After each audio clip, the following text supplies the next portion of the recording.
Hi, Elinor. How are you? I'm excellent, Julie. Thank you for having me on your show. Elinor is joining us from Australia, and Elinor has a very interesting subject, construct yourself.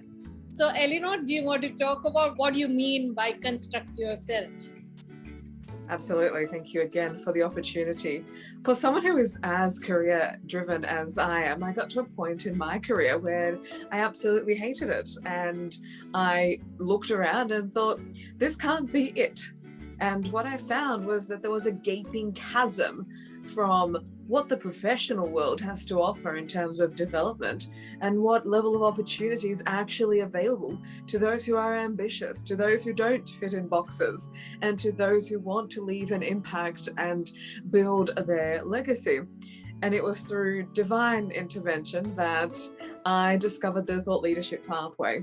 And there are multiple ways to have a career, but thought leadership is one which truly resonated with me because first it requires you to be all of who you are in order to position yourself as an authority in the industry. But it is based around what you are passionate about and the change that you wish to create within the industry. So my business is the Construction Coach, which is Australia's first construction coach. And I use that to guide, inspire, and direct future leaders and industry professionals to achieve higher remuneration, faster progression, and more recognition in their career. Because especially in the construction world, I was one of those people who had a very limited worldview as to what is actually possible for themselves. And I was also relying on conventional career intelligence, which got me nowhere fast. Very interesting. Also, Elinor, you are an author of a best-selling book. So do you want to tell my viewers about what is the book about? My book is called Constructing Your Career, and it is premised on working on the 12 foundational stages on the greatest project that you will ever get to work on, and that is, of course, you.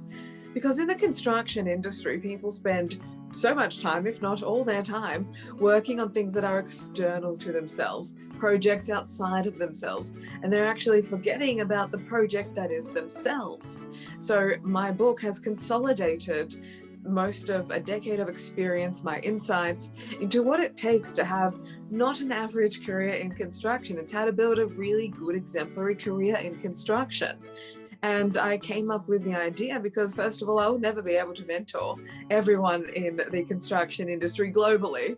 So it is an extension of my philosophy, but it flips the script as to what you actually need to do and who you need to be within the construction industry to attain your level of success. The book is holistic in its approach because success happens from the inside out. It is based on unconventional career intelligence, and it is only for those who are ambitious and wish to play the long-term game. Yeah, I think it is an extremely interesting concept. At the same time, it's unique.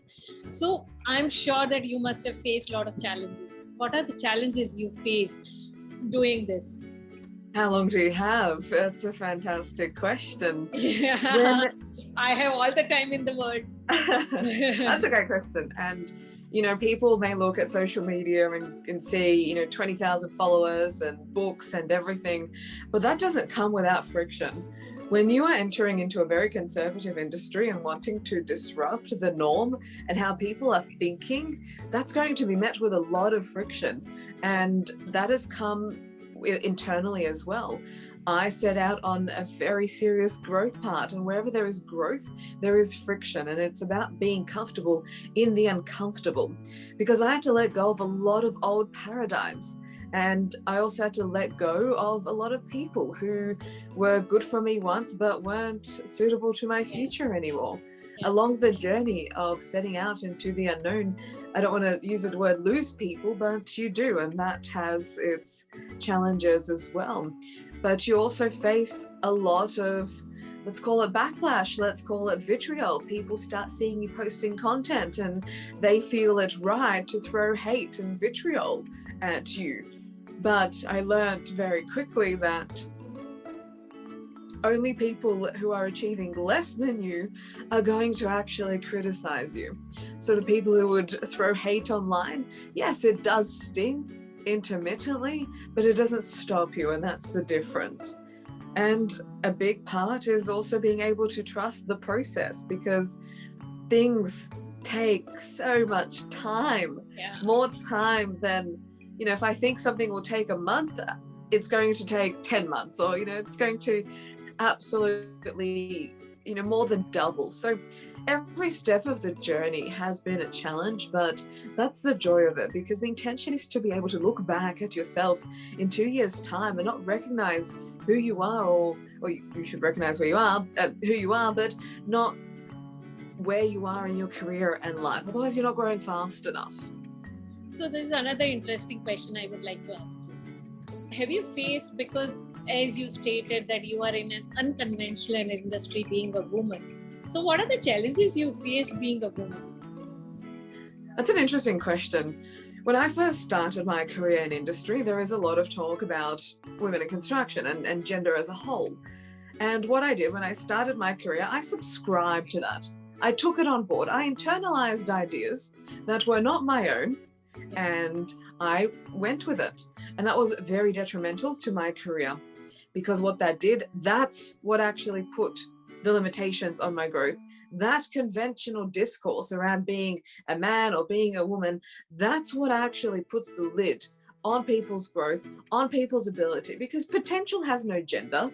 Yeah. We're extensions of the universe. The universe in its entirety doesn't recognize gender. It's not going to disadvantage someone because of gender. That's a social construct.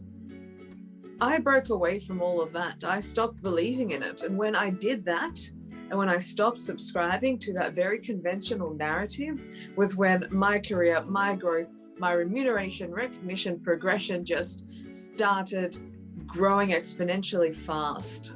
Yeah. I actually talk to amazing women like yourself from around the world, and that's the challenge all of us are facing. If you're trying to do something out of the box, then you have to learn to live with it, and you skip those hurdles as they come. So Elinor, I know that you are an author of a best-selling book and you have reached certain stature in your life, but what's your future plans? What do you want to be in another few years? I love answering that question, in that I never really disclose my plans or my ambitions, because they change, they evolve, they grow.